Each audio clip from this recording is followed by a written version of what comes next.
everyone, welcome to Gundam Time. My name is Andrea, and I'm joined today by Nolan. or Raven. Is Or that Raven. Who's Raven? We'll find out. I feel like you're like going behind. Do you have like a secret life that I don't know about? Because you're Yes, Lyconius. I'm going You're to not tell Raven. you. No, I'm Raven today. I will tell you about it. Okay. I'm going to tell you about it. All right. Anyway, so we're doing a review of Armored Core 6 Fires of Rubicon. Bandai is doing the distribution for this game, and they provided us with a review copy, which we really appreciate. Thank you so much. Actually, we were going to buy it. My finger was hovering over the pre-order button with beads of sweat on my brow when they're like, "Hey, you want it? You want to do a review?" Yes. Yes, we do. Yes, I mean, do. we even had it on our budget. So Yeah, we guess had what? it, like- Guess what we did with that money instead? We went on a date. Oh, So thank you so much to Bandai for giving this to us. It's actually a pretty high quality game. I'm pretty excited to talk about it today. Nolan, you wanted to give a brief history of it and a bit about the series, right? yeah. Before we talk about Armored Core 6, let's talk about Armored Core 1. So I have been a fan of the series since the ancient days of 1997. Ooh, ancient? Really, honey? I Really? was- Are you trying to hurt me? I was an adult in 1997. I was not an adult in 1997. Most of you watching this video will not have been born in 1997. I was an adult in 2000. That's great. This is what it looked like. Gosh alive, man. This is how we rolled back on the Look at that. PlayStation that's 1. like Wolfenstein. You know? This is PlayStation 1 days. I've never had a PlayStation. Yeah, that's But look at that. I'm serious. Like those graphics, that's very 90s. That feels It is. That feels like my childhood. Okay. Yeah. So we've come a long way. Yeah, we have. I mean, look at this compared to what we were watching before, right? Looking at before, like this is phenomenal graphics. But the premise of the game is pretty much the same. So in Armored Core 1, you are a mercenary hired by a bunch of corporations to do dirty missions for them. How do they know so much about my past? And you are part of something called the Raven's Nest. Ew. Hence Raven. Hence Raven. And in the new game, you rifle through some corpses and you find a call sign because you don't have one, and the call sign you find is Raven. Okay, so corpses as in There's a bunch mobile suit corpses Yes. or real people corpses? Because I would, Both. it They're would all be smushed better together. if it was real people corpses. They're all smushed together because they're very smushed. So, Oh, man. and so that's a nice callback to the original game. So, Yeah. and those of us who, again, from ancient days, who remember, you are a dirtbag mercenary fighting for a bunch of random corporations. Which is pretty awesome. It is, and that hasn't changed in this. Like, you are a nobody. Literally, you don't even have a name when you start the game. Is it kind of Honkai Star Rail? They're like, you don't know who you are, let's give you a fake memory. Is it like that, or... No, so like they wake you from cryo sleep and they're like, hey, by the way, you're descending to the planet. I remember you had me come watch the intro. Because you don't even have a name. They're like, wake the dog. We're close to Rubicon. Wake the dog up. You know, you're less than human when. So you're a dog. You're not a dog. They're just saying that you're just nobody. Yeah. You're a nobody. It's very dehumanizing. They do a good job in this game of dehumanizing you, not because they don't like you as a player, but because they're showing this world where Things have gone. Yeah, because it's the original Armored Core was post-apocalyptic. Yeah. And corporations take over in the meantime while everyone's underground, and when they come back up, everyone's fighting over resources. So we're even more post-apocalyptic now, except higher technology. Now we're galactically post-apocalyptic. So we've achieved faster than light travel. People have spread throughout the stars, but then there was a big galactic-wide catastrophe, and now everyone's fighting over resources on a galactic scale, but you're on Rubicon, so not galactic scale. Just a different planet. So first order of business on your first level is to find a license to operate on... a mobile suit thing. Uh-huh. Yeah. And these are not, obviously they're not Gundams. They're not mobile suits. They're not even mobile suits. They're called armored cores, so mobile suit is a specific term for the Okay. Gundam franchise, but it's the same. All right. Okay. It is a robot that you equip Pilot. and use. Yes. Yes. Okay. They're much smaller than a Gundam would be. So you've been playing this game a lot. What are your thoughts about it so far? This game in particular, not the franchise. Not the franchise. This game in particular, I love it a lot. Oh, good. It's friggin' great. The mobility, like how you handle stuff, the how it differentiates the speeds of things. So And like you use like an actual joystick, right? Yeah. To play it, which is kind of nice versus a mobile game where you're using your fingers on the screen and your Yeah. hands blocking what you're doing. Yep. That was my favorite part about it, honestly, because this is the first time I've seen a, other than the SD Gundam game or whatever. You know. Yeah, we're not playing mobile games. We're actually playing a PC game. Yeah, it's kind of fun, and it's a lot more fun to watch because it's such a big screen experience versus the phone. Which I do miss the mobile game There's me experience. shooting too, the but- wall. I'll take that part out because I'm not going to show that. I like the mobility of the game. So it's very fluid how you move, and things go from slow to very kinetic very quickly, where you go from like these slow stalking movements to very fast, multiple enemies, missiles everywhere, and then back again, like really quickly. Yeah, I love that about it. Of course, the graphics are graphics are great. amazing. It's I love very the setting. realistic. Yeah. It's, again, kind of that post-apocalyptic feel, so it's very desaturated, but then you have the brightness of the thrusters and the lasers and the missiles. And, yes. It's a lot of fun. That really makes that light, see how much it pops. Yeah. Yeah.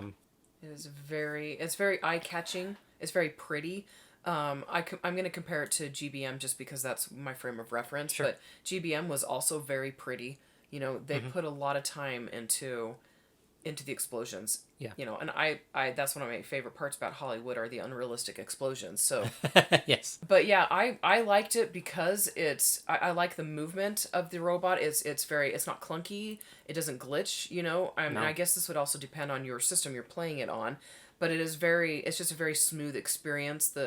I love how big everything is. Again, the scale. Like that is something that I've always just absolutely loved about these kinds of games, you know, just how big things are versus how small they are, you know, the realistic sizing The comparison, and yeah. everything, yes. Because we go, like, you can see, like, the handrails for where a human would be. Yeah. And there's some, like, rail cars and things like that. Train tracks. And how big you are compared to them.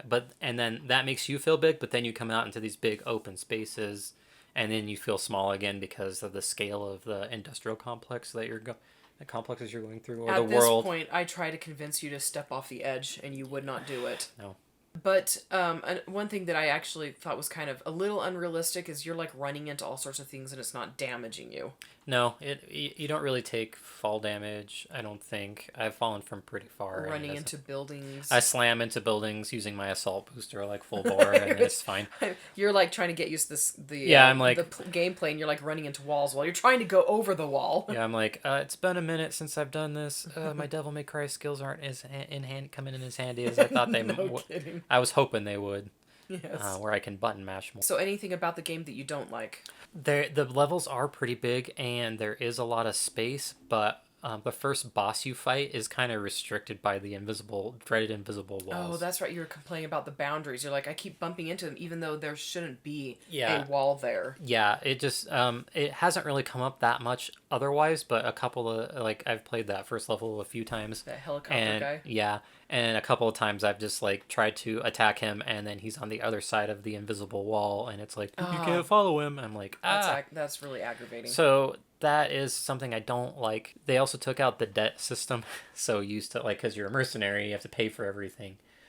They made it pretty generous on the financial side, which I liked the stress of not having money to motivate you to like be greedy, and You're like, I like stress from not having money. I don't, but I mean that's part of the game is like you're a mercenary and you're trying to make that money. So Gosh, this is so pretty. like, see how smooth everything is, and like how Yeah. the maneuverability and I love how the thrusters on the shoulders work, like Yeah. when you're turning and stuff like that. Grandpa Gundam would be so proud. He would be, yeah.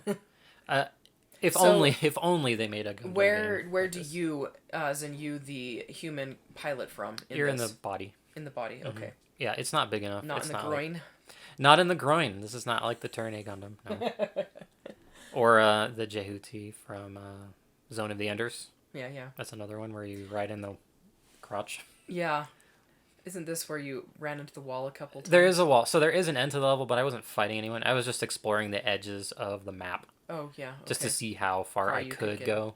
Because I was like, oh, there's a fire over here. Is there something happening? And it's like, no, there's not. But there is a little bit you can see where Gosh, there's a... the motion and the movement. This is so phenomenal. It's very fluid, yeah. Because you can walk like this, but then you hit the boosters, and then you're boosting. And Yeah. They are very generous with your boost as well, so you can Yeah, you use have it. quite a bit of distance It's, you can go. Yeah, it's not infinite, so you do have to use it carefully, but it is pretty generous, so it is definitely something that plays into the game a lot. Yeah. That fire and maneuver stuff. Other things I like about like some of the level designs is there is that contrast between like up close and personal and then like distance stuff. Yeah. So, for instance, level 2 is quite a bit. Maybe it's not level 2, but it's there's a level where you have to destroy some artillery emplacements. Yeah. And it's very painful when there's a lot of snipers, so you have to be very careful. You have to use the buildings to this is not the actual video. To hide and To hide, Yeah. poke your head out, shoot some stuff, dodge. Yeah. So it varies that kind of combat. So you're far away, you're doing lots of shooting Yeah, yeah. in some scenarios, but in others you have to be very careful and strategic about how you approach stuff, or you'll get a barrage of missiles or some artillery in your face.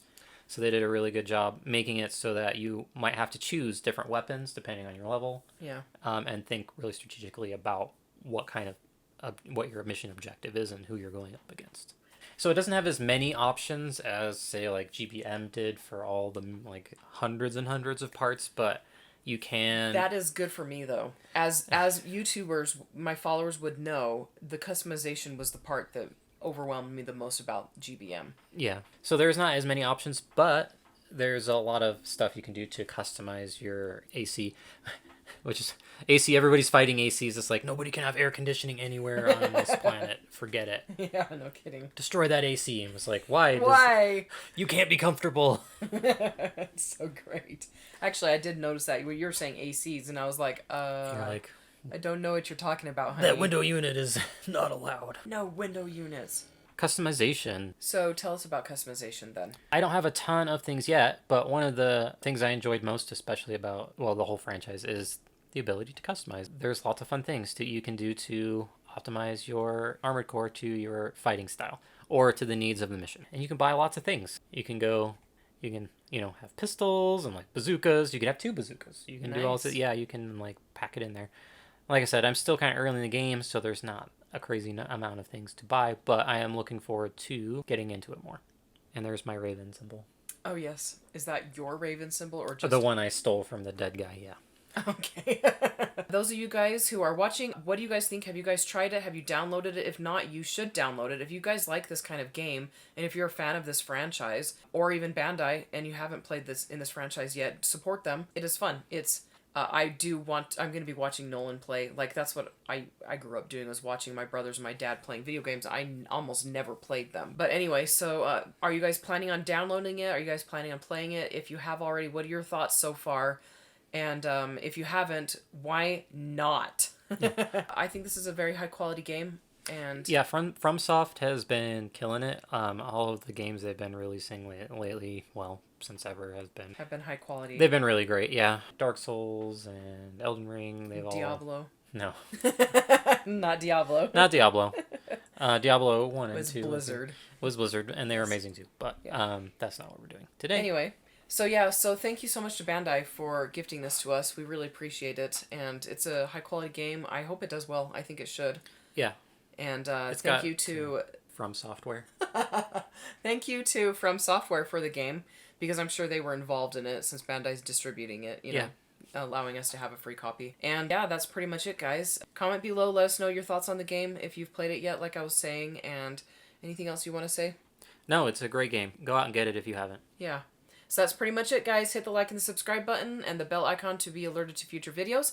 And we will talk to you all later. Bye. Bye.